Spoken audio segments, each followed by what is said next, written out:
Hi, welcome to this brief update on how the Jisc Accessibility and Inclusion Specialists can support libraries in their accessibility and inclusion aspirations.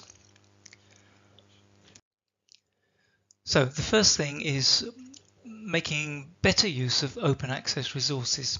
Open access resources are actually a secret accessibility tool if you can use them effectively. They can enhance support for students, and we've just done a recent blog post that you've got the link here.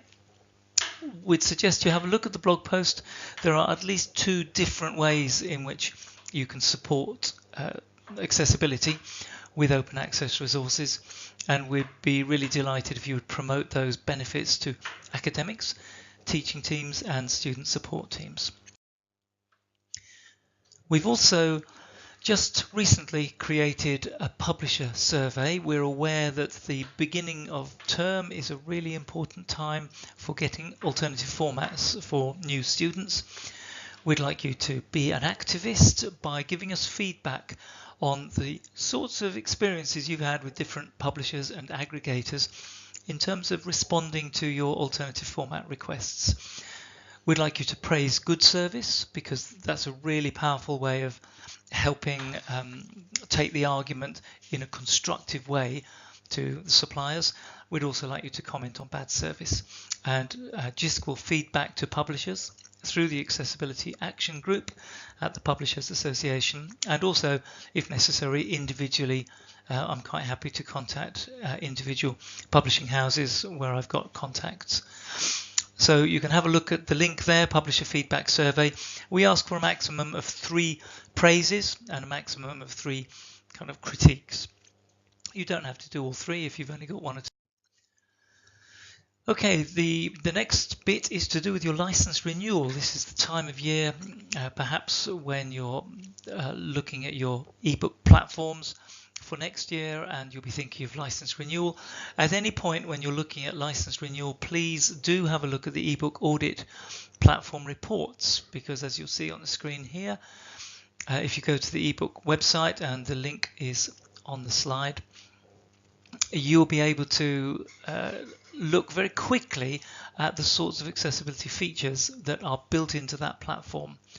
And that's a good way of arguing in terms of your negotiation for the license. If there's lots of platform features that are missing, you can start to ask about why that should be. It's a very powerful way of encouraging the suppliers to take accessibility seriously.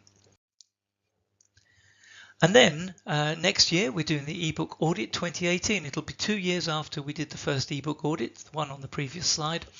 That audit involved 33 universities. It looked at 278 ebooks. It's had really significant direct impacts via conferences, journals. We've worked with suppliers, Askew and Holt, changed their guidance as a result of that survey. We've had meetings with very senior staff at Ingenta and Cortext. Sage are currently improving their workflows in response to the scorings that they got on the ebook audit. Dawson Era have done some consultancy with the RNIB as part of this whole process of realizing what the issues were.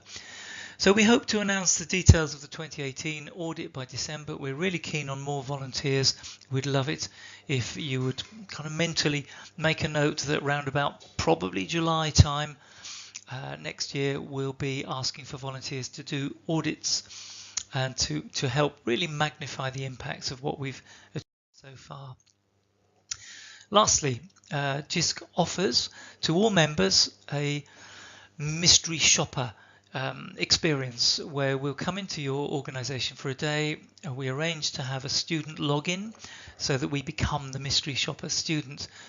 This is a chance for us to then give you a snapshot report. So it's not going to be huge depth. We won't be doing screen reader testing, but we'll give you a kind of quick overview on the good points and the bad points of your website, your prospectus, your learning platform, your ebook platform, and your assistive technologies. Basically, it's a way of finding out about your problems before a tech-savvy disabled student finds out about them and tries to sue you. So we think there's some real value in that.